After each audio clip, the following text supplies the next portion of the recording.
WABC-TV, New York. This is Eyewitness News with John Johnson, Anna Bond, and the Eyewitness News team. A United Airlines 747 jet en route to New York from Los Angeles has reportedly been hijacked. United Flight 8 was due to land at JFK near 8 o'clock tonight. It is not yet known whether the plane is still heading towards New York. There were 119 passengers and 12 crew members on board. We'll have details as soon as they become available. Nelson Rockefeller died late last night after suffering a heart attack at his Rockefeller Center office. The former vice president and governor of New York was 70. He was working on a book about his modern art collection when he collapsed at his desk. He was rushed to Lenox Hill Hospital, but an hour of efforts by a team of emergency room doctors failed to revive him. Ernie Anastas and Peter Bannon were at Lenox Hill during the night. Here's their reports.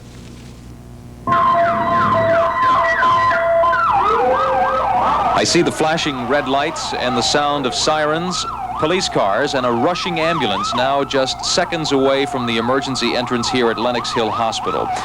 There is a frantic moment of confusion. Moving cars in the street with no idea of what's going on are trying to get out of the way. It's just before midnight, and at this moment we don't know what to expect when the ambulance doors swing open. All we've been able to learn unofficially is that Mr. Rockefeller has apparently suffered a heart attack. Here's a Secret Service agent moving in, escorting the former vice president. At a quick glance, it appears Mr. Rockefeller is alone. I can't spot any members of the family at this time. Right now, our first glimpse of the stricken 70-year-old governor. He's lifted and carried on a stretcher. His shirt is off, and in the cold air, his bare chest and arms are strapped with wires. Paramedics are working against time. This is precious time, using a resuscitator and rapidly pressing on Mr. Rockefeller's chest, hoping to revive or sustain any signs of life. However, he does not appear to be conscious. He's motionless and no visible response. All of this very real drama happening so fast with such urgency that no questions can be asked in these critical moments. And so as the governor is taken into the emergency room itself, behind closed doors, we wait. Peter Bannon picks up the story from there. After dinner at his home at 812 Fifth Avenue, Rockefeller returned to his offices at Rockefeller Center, where he was working on a book on modern art. Reportedly, he was struck by the fatal heart attack about 10:15 p.m. Paramedics were called, worked on him for some time, brought him finally here to Lenox Hill Hospital. He was pronounced dead by Dr. Ernest Esikoff. By the time Mrs. Rockefeller had joined her husband, he was already dead. Mrs. Lawrence Rockefeller, his sister-in-law, arrived a short time later. He had been preoccupied with an art reproduction business and with preparing books on his various art collections. The first book on primitive art had already been published. He was working on the modern art book at the time he was stricken. Apparently died instantaneously. According to his aides, Nelson Rockefeller's health had been fine, and he had only missed, they tell us, 3 days of work in the last 40 years. No known history of heart attacks. From Lenox Hill Hospital on East 77th Street, this is Peter Bannon, Channel 7 Eyewitness News. State flags throughout New York are flying at half-mast today in tribute to Nelson Rockefeller. Those orders came from Governor Hugh Carey. The flags were lowered at Rockefeller Center, but there were no crowds today. All over the country, friends and colleagues are mourning the statesman. President Carter said that Nelson Rockefeller was born to privilege and accepted his privilege as an obligation to serve his state and nation. Henry Kissinger called Rockefeller the greatest statesman I've ever known. Gerald Ford said that I have lost one of my closest friends both personally and politically. Governor Hugh Carey said that we mourn the departure of a man of wisdom and courage who contributed so much not only to the state but to the nation and the world. Mayor Ed Koch said that few living today have served their fellow human beings so well. John? Former Governor Malcolm Wilson was a close political friend and ally of Nelson Rockefeller. Wilson appeared earlier today on Eyewitness News Conference and remembered Rocky. When he was talking to a person, he made clear that there were only two people in the world at that particular point in time, namely the person he was talking to himself And this wasn't a put-on. This wasn't an act. Natural. He just loved people, and he communicated it.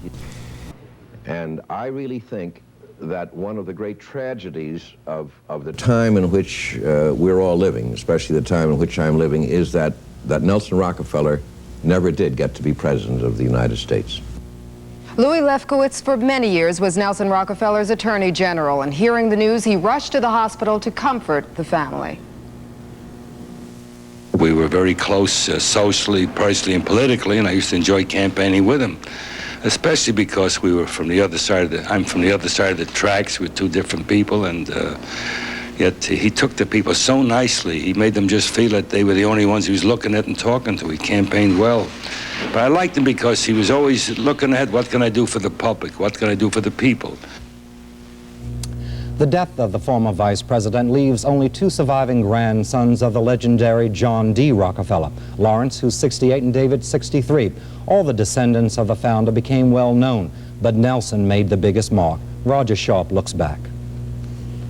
Born July 8, 1908, Bar Harbor, Maine, third of 6 children, grandson of America's first billionaire. Asked when he first thought of wanting to be president, Nelson Aldrich Rockefeller replied, "Ever since I was a kid. After all, when you think of what I had, what else was there to aspire to?" Rockefeller first went to Washington in 1940 under FDR, returned in the Eisenhower administration, and was first elected governor of New York in 1958. 4 winning state elections, 3 tries for the White House. His dreamed-of destiny repeatedly denied because of the liberal label in the conservative Republican Party, and divorce. First married in 1930, divorced in 62, a year after son Michael was lost in an expedition to New Guinea. Married Happy Rockefeller in 1963, father of 2 more sons, now 15 and 12. "I've never wanted to be vice president of anything," he once said, but in 1974, that's exactly what he became under President Gerald Ford. Even that wasn't easy. Tough Senate hearings on how family money was spent put Rockefeller on the defensive. There's nothing illegal, immoral, or no conflict of interest, and I just want to have a chance to tell the story. Thank you very much. You can take the heat, Governor. I'll say. And it's not the first time. Thank you, Governor. Just remembered what happened in '64 for 15 minutes. The 15 minutes of booing at the '64 Republican convention when he lost to Barry Goldwater didn't smother the passion for the presidency. But in 1968, Rockefeller again lost to Richard Nixon, just as he did in his first attempt 8 years earlier. Ironically, back in New York, the liberal image, so costly in national party politics, was to be tarnished by the debacle at Attica Prison in 1971, which left a bitter blemish on an otherwise remarkable 15-year reign as governor. No one in contemporary American life understood power as much as the remarkable Mr. Rockefeller. How you fell up, the twinkle in the eye, the wink, the smile, pulling you closer in a handshake, all made even the skeptical captive. There was boundless capacity, enormous energy. To be close, so many say, was to love the man. The finger to a heckler in the '76 campaign when Rocky surrendered his number 2 position on the Ford ticket to Robert Dole, and after 50 years of public service, became a private citizen. After almost 20 years of covering Nelson Rockefeller as a political reporter, I last saw him in late November when he opened his 57th Street shop to sell reproductions of the famed Rockefeller Art Collection. I love people, and business relates to people, government relates to people, art relates to people. So now I've got 2 of them, which is art and business, both related. So I've loved beauty, I've enjoyed it, and I'd like to share it. That love for people, that caring for causes, is what Nelson Rockefeller believed really cost him the presidency. In his words, "You know, the problem was I became involved. I cared what was going on. As governor, I began to care. Abortion, welfare, all those things I took a stand on. If I didn't care, I would have been president." Roger Sharp, Channel 7, Eyewitness News. More on the life and times of Nelson Rockefeller and more news when Eyewitness News comes back at you. I did it! I sold my house. Got a buyer, got my price, no hassles, no headaches. All I did was use a realtor who displayed this sign, Multiple Listing Service of Long Island. They're all over, Queens, Nassau, Suffolk. Just talk to one of them and overnight the leading realtors in your area are all working for you. Just this year, they've sold over 10,000 homes on Long Island. So whenever you want to sell or buy a home, be sure to talk to a realtor who displays this sign. Monday on the 4:30 movie. The bridge on the River Kwai. William Holden. Jack Hawkins. Go on without me. That's an order. Alec Guinness. Sesshu Hayakawa. Thomas in the ranks. The bridge on the River Kwai, Monday on the 4:30 movie.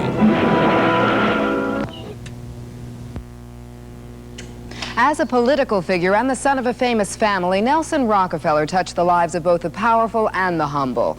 Chi-Chi Williams talked today to family, friends, and admirers about Rocky's death. People about Nelson Rockefeller today, and everyone felt a sense of loss, from those who didn't know him at all to those who knew him best. It's so difficult to collect my feelings now. I would read you a few words from what I said on his 70th birthday. To sum up my feelings, let me say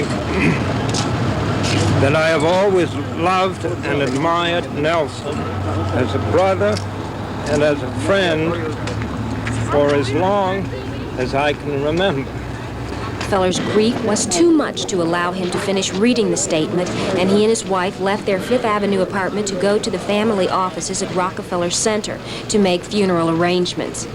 Meanwhile, Western Union's offices were swamped with calls today from people wanting to send telegrams of condolence to the family. Those we talked to on the street share the family's loss. I think that he was a friend of all people, not just for himself. He was a very generous man. He could see both sides of the issue, and yes, I think that is definitely a loss. I feel it's a loss. I think he was a very good leader, political on the national level and on the state level. Rockefeller's art gallery on East 57th was closed today, but many stopped by anyway. I think he's a great man. I think he did a lot for the state. He didn't sit on his hands. He wasn't afraid to take a chance. And I think this is great. He's a great man. Yeah, well, no, we think he's a great man. That's why we wanted to see the shop. That's what those who knew Nelson Rockefeller only by reputation thought of the former vice president and governor. He dined often here at the 21 Club, though, and those who knew him through the years have more personal recollections. When he walked into the room, he always had a warm greeting for the captains, the waiters, the busboys. He was warm and receptive to anybody who recognized him. Co-owners Jerry Burns and Sheldon Tannen say Rockefellers have dined at 21 since before Prohibition. They say the vice president was fond of the restaurant's art collection and also a special dish.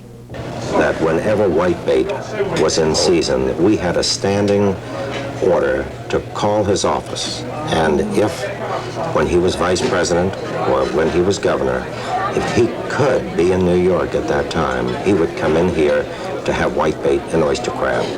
He was a marvelous, warm human being, and we at 21 hang our flag at half-mast today in his memory. Nelson Rockefeller will be missed by those who loved him and by those whose lives he helped make better during years of public service. Anna? Thank you, Chi-Chi. Well, private funeral services will be held for Nelson Rockefeller on Monday at 11 o'clock in the Rockefeller Family Cemetery in Pocantico Hills. Rockefeller will be cremated. A memorial tribute for family associates, close personal friends, and some public officials will be held Friday, February 2nd at Riverside Church in New York. Governor Carey is planning a major state tribute and memorial service in Albany at a later date. John? Anna, we're told now that the hijacked United Airlines Flight 8 from Los Angeles will be landing at a special federal experiment airport near Atlantic City. The plane was due in New York at Kennedy Airport at 7:20 this evening. The FAA now says the United 747 with 119 passengers aboard will land within minutes at the special airport near Atlantic City. We'll keep you up to date with that story. In other news, another suspicious fire in Brooklyn. 2 young brothers die. The fire broke out in a 4-story apartment building on Jefferson Street in Bushwick at about 4 a.m. The 7 families who lived there were forced to leave their homes. 3 adults were injured in the blaze. Police suspect arson because of the speed in which the fire engulfed the building. Despite heroic efforts by firemen, 5-year-old Jorge Vasquez and his 3-year-old brother Carlos died in that fire this morning in Brooklyn. Anna?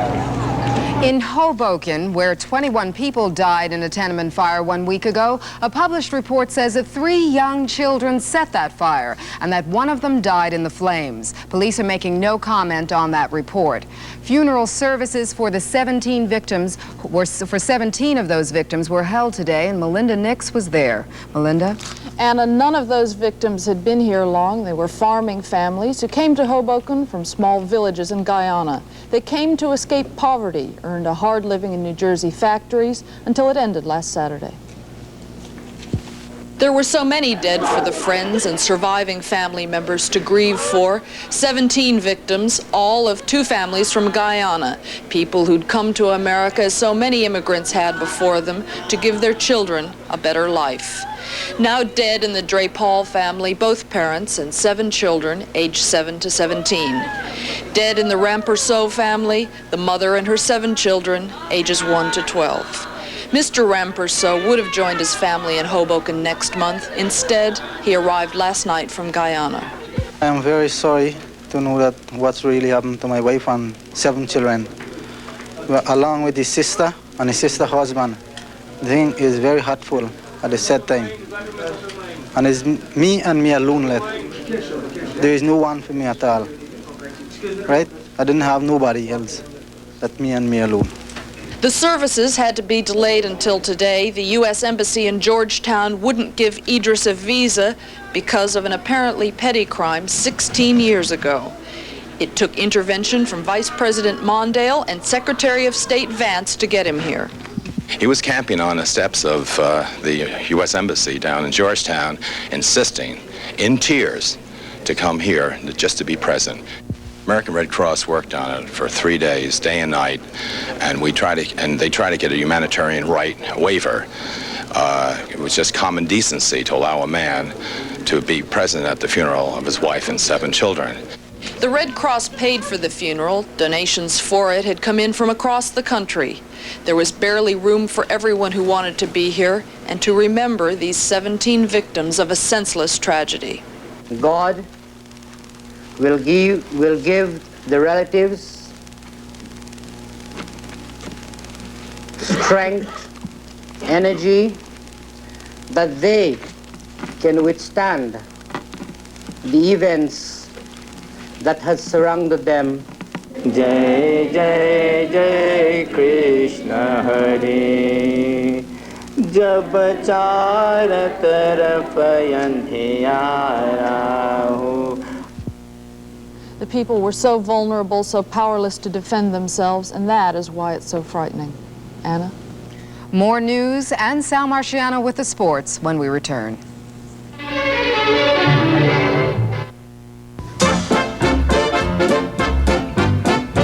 Owning a Buick has always been something special because quality has been a big part of building Buicks since the beginning.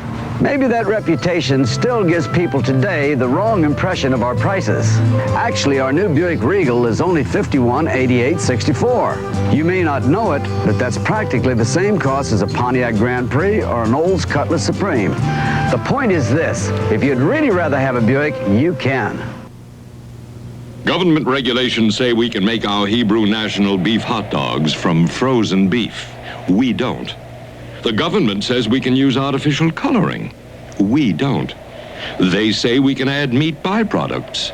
We don't. They say we can add non-meat fillers. We can't. We're kosher and have to answer to an even higher authority.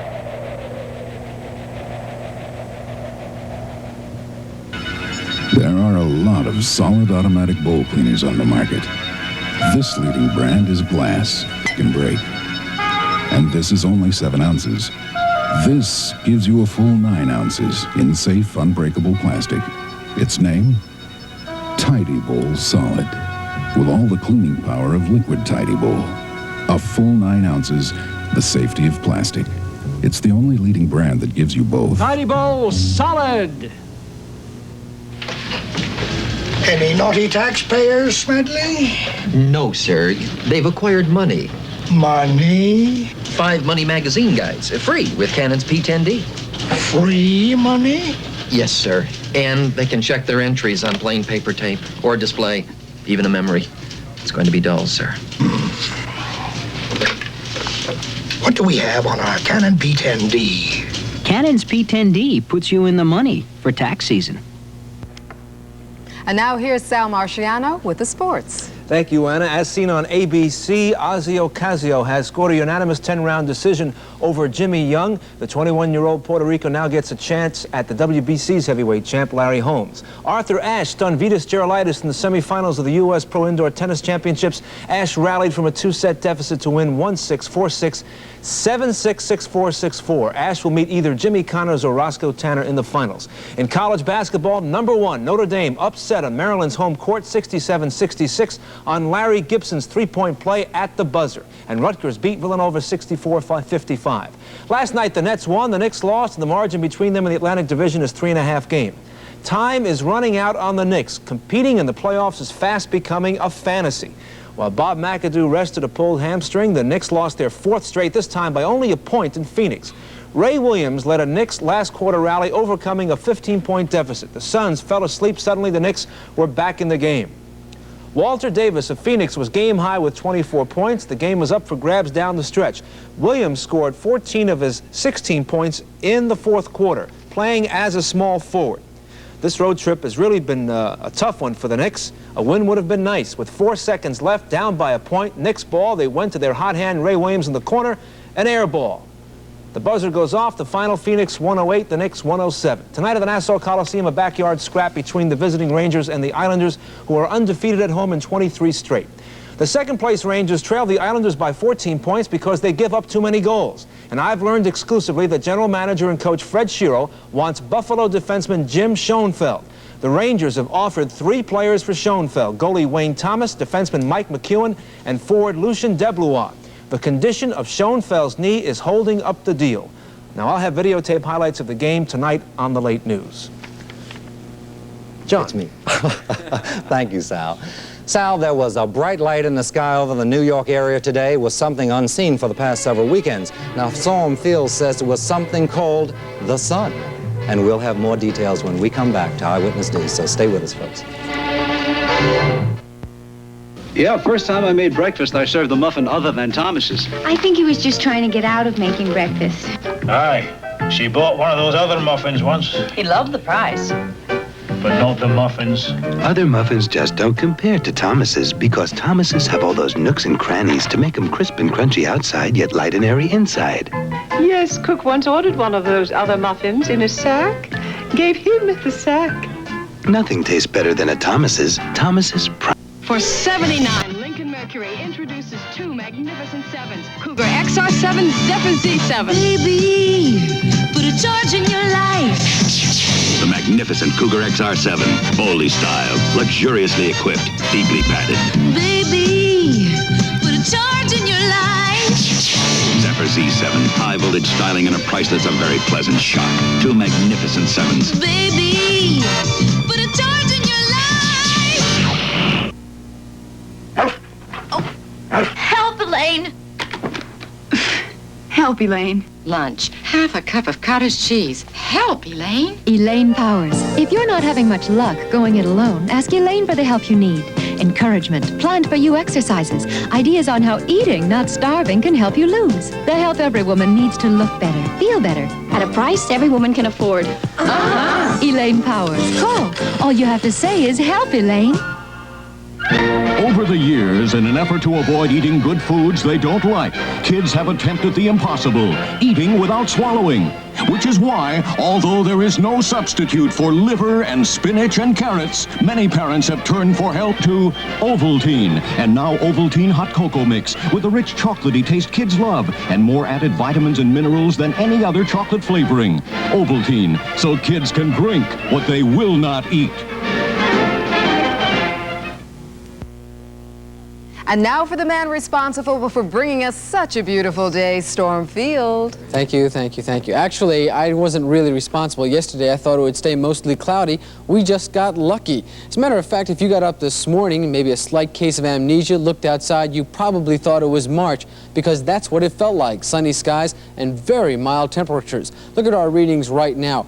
we're up at 43 degrees. I mean, 43 degrees we shouldn't see for at least a couple of months, but that's where we are. 60% humidity, barometric pressure 29.47, steady, winds out of the northwest 9 miles per hour. Our high today, 47 degrees.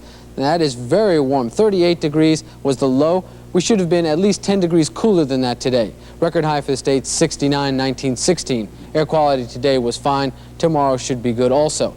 Now, as you look at the map tonight, this high pressure system should have moved out to sea. Let's look at the high pressure system. Let's not look at the high pressure system. Ah, here I am. High pressure system right here should have moved out to sea, but it didn't. And it just sat there, gave us some clear skies, but it will be moving out. Then we've got to worry about this down here. It's generating some storms. It'll move off the Virginia coast. I don't think it's going to move high enough to give us some showers, but it might mean something in the way of some cloudiness moving through. Our satellite picture tonight, you'll note clearing skies here. That'll be moving away, so the next couple of days we'll stay in clouds, but mild temperatures. And I'll have a forecast for you on Monday, and Spencer will be back on Sunday. JJ? All right, Storm. The latest from the Federal Aviation Administration is that hijacked United Airlines plane will land at Kennedy Airport after all in about 1 hour. It's flight number 8 en route from Los Angeles to New York. The hijacker or hijackers have reportedly threatened to blow up the plane unless the 3 networks broadcast their announcement. We'll have more details as they become available. Anna. Next on Channel 7, Gil Noble and the Eyewitness News team will be back at 11:15 tonight. I'm Anna Bond. Have a nice what's left of the weekend. John? Just a reminder that Eyewitness News will be here from now on Saturdays from 6:30 to 7 with Anna Bond and me, and we hope you will join us. I'm John Johnson. Good news to you. Good night. Eyewitness News is the New York area's #1 news presentation, and for the 2nd consecutive year, recognized by the Associated Press as New York State's best regularly scheduled newscast.